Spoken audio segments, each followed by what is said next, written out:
ఇంట్లో ఉన్న బంగారాన్ని విడిపించి ఆ రోజు ఆన్లైన్ రేటుకే మేము కొంటాం. Sharma gold company. నమస్కారం, సుమన్ టీవీకి స్వాగతం. ఆంగ్ల సంవత్సరం 2025 ఈ నూతన సంవత్సరం ద్వాదశ రాశుల వారికి గ్రహ సంచారం ఎలా ఉంది, ఈ నవగ్రహాలు గోచార రీత్యా ఎటువంటి ఫలితాన్ని అందిస్తున్నాయి, ఈ విషయాలను తెలియజేసేందుకు మనతో పాటు ఉన్నారు ప్రముఖ జ్యోతిష్య, వాస్తువేదిక్ మరియు దేవి ఉపాసకురాలు అయినటువంటి శ్రీమతి జయప్రద గారు మనతో పాటు ఉన్నారు. అమ్మని అడిగి మరిన్ని విషయాలు తెలుసుకుందాం. నమస్కారం. నమస్తే అమ్మ. శ్రీమాత్రే నమః. అమ్మ, ఇప్పుడు ఈ నూతన సంవత్సరంలో ద్వాదశ రాశుల వారికి నవగ్రహాల సంచారం ముందుగా ఎలా ఉందో చెప్పి ఎటువంటి ఫలితాలను ఇస్తున్నాయో చెప్పిన తర్వాత మనం ద్వాదశ రాశుల గోచార రీత్యా ఎటువంటి ఫలితాలు అందిస్తున్నాయో తెలుసుకుందాం. తప్పకుండా. అయితే ముందు మీకు మీ చూస్తున్న ప్రేక్షకులందరికీ కూడా నూతన సంవత్సర శుభాకాంక్షలు. ఎందుకంటే మనం రాశి ఫలితాలు ఇవన్నీ చూసుకునేది ఎప్పుడు కొన్ని ఏంటంటే ఉగాది చూసుకుంటాం. సో ద్వాదశ రాశులు తెలుసుకోవాలనే ఉత్సాహం అనేది మనకి ఈ మధ్యకాలంలో ఎక్కువైంది. కానీ పూర్వం అయితే ఈ ఉగాది నుంచి మన ఫలితాలు తెలుసుకోవడం. ఎందుకంటే ఉగాది ఫలితాలు ఎప్పుడు నా దేవాలయంలో తెలుసుకుంటే అక్కడ చదువుకునే ఒక మంచి వేదం చదువుకునే వాళ్ళు, వేద బ్రాహ్మలు వీళ్ళతో చెప్పించేవాళ్ళు ఉగాది పంచాంగ శ్రవణం. ఎందుకంటే వాళ్ళ వాక్కుతో ఒకవేళ మిశ్రమ ఫలితాలు ఉన్నప్పటికీ కూడా ఏం కాదు, బాగుంటుంది, బ్రహ్మాండంగా ఉంటుంది అని అంటే వాళ్ళు చేసే తపస్సు వల్ల, వాళ్ళు చెప్పే మాట వల్ల అది నిజంగానే బ్రహ్మాండంగా ఉండేది. ఈ నమ్మకం అనేది అందరికీ పూర్వం ఉండేది. ఇప్పుడు అందరూ మనం ఇలా చూసుకుంటున్నాం, డిజిటల్లో వచ్చేసాం కనుక రాశి ఫలాలు తెలుసుకుంటున్నాం, ఇలా ఎప్పుడు పడితే అప్పుడు తెలుసుకుంటున్నాం. అయితే ఏంటంటే ఈ మిశ్రమ ఫలితాలు, మంచి ఫలితాలు ఎవరికి బాగున్నా ఎవరికి బాగోపోయినా మనం అందరం ఏంటంటే భగవంతుడి సేవ, భగవంతుడి మీద నమ్మకము, చేసే పనిలో చిత్తశుద్ధి ఉంటే అన్నీ ఆయన కాపాడుతుంటారు. అయితే ఈ ద్వాదశాలు తెలుసుకోవడం అనేది ఏంటంటే ఒక అడ్వాన్స్డ్ సైన్స్ అనమాట. జ్యోతిష్యం అనేది, జ్యోతిష్యం అంటే ఏంటి, జ్యోతి అనేది వెలుగు. మనం వెళ్ళే దారిలో ఏవేవి ముళ్ళు ఉన్నాయి, ఏవేవి ముళ్ళు లేకుండా ఉన్నాయి, బాగుంది బాగాలేదు తెలుసుకోవడానికి మాత్రమే జ్యోతిష్యం.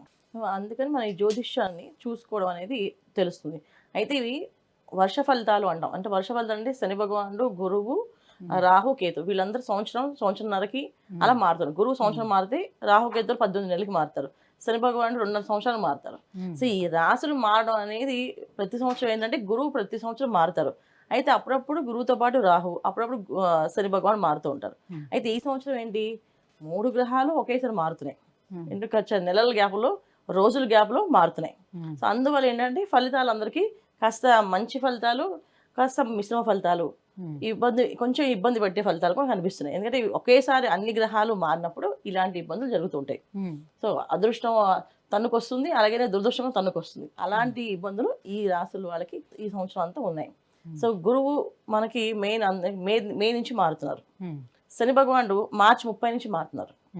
రాహుకేతువులు మే 21 నుంచి మారుతున్నారు. సో అంటే మే నెలలో 1-2 రోజుల తేడాలో గురువు, రాహు, కేతు ముగ్గురు మారుతున్నారు.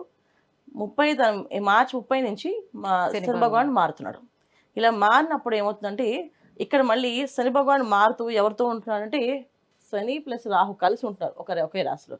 అది కాస్తంత కొంచెం ఇబ్బంది ఫలితాలు కొంతమందికి. మీనరాశిలోకి శని ప్రవేశిస్తున్నాడు.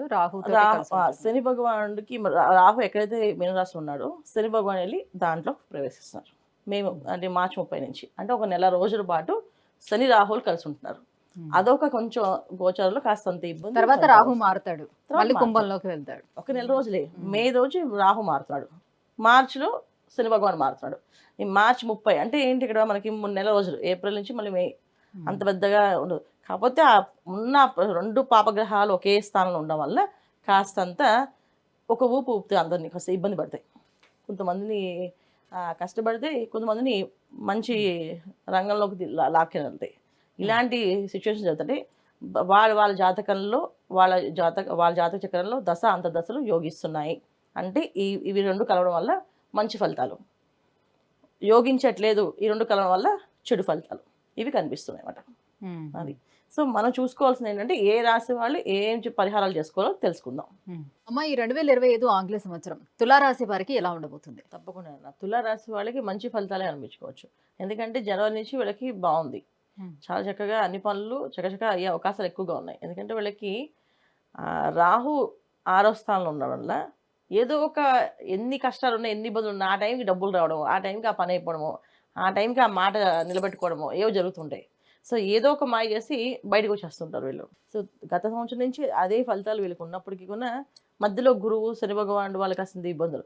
ఇక్కడ శని భగవానుడు, గురువు వీళ్ళిద్దరూ కూడా ఏంటంటే వీళ్ళు ఇచ్చే ఫలితాల కంటే కానీ రాహు ఇచ్చే ఫలితాలు ఎక్కువగా కనిపిస్తున్నాయి కనుక బ్రహ్మాండంగా తులారాశి వాళ్ళకి ఈ సంవత్సరం కన్నా బాగుందని చెప్పచ్చు.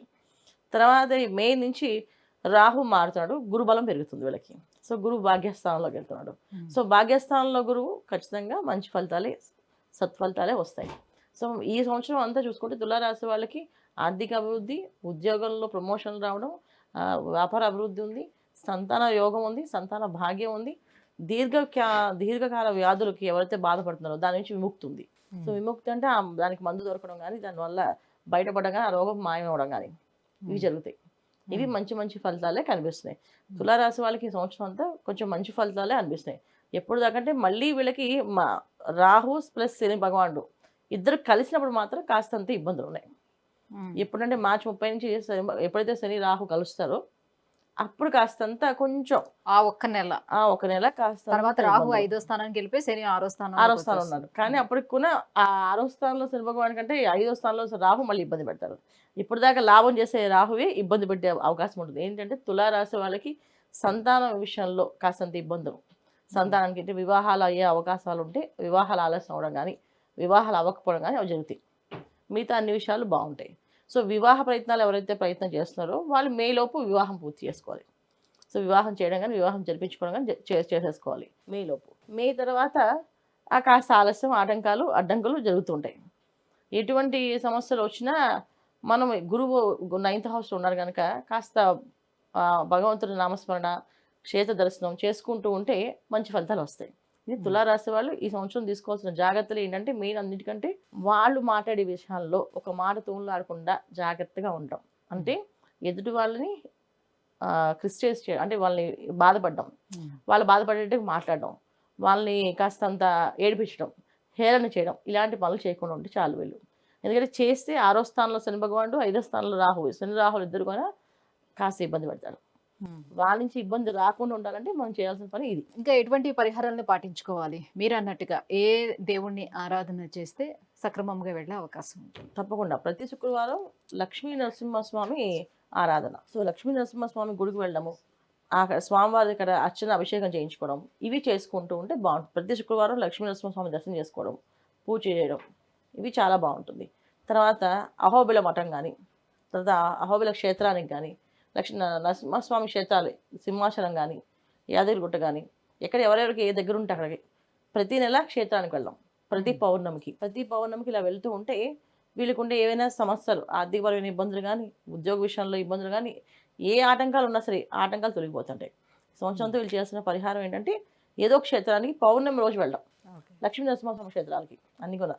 ఈ నరసింహస్వామి క్షేత్రాలకు వెళ్ళడం వల్ల ఎటువంటి ఇబ్బందులు, అంటే ఎటువంటి మాయ, ఎటువంటి మర్మాలు లేకుండా ప్రశాంతమైన జీవితాన్ని గడపడానికి అవకాశం ఉంది. అమ్మ, తులారాశి వారికి 2025 సంవత్సరం ఎటువంటి ఫలితాలు వస్తున్నాయి, అలాగే అలాంటి పరిహారాలని పాటించుకోవాలి, ఈ విషయాన్ని తెలియజేసినందుకు ధన్యవాదాలు. నమస్తే అమ్మా. శ్రీమాత్రే నమః.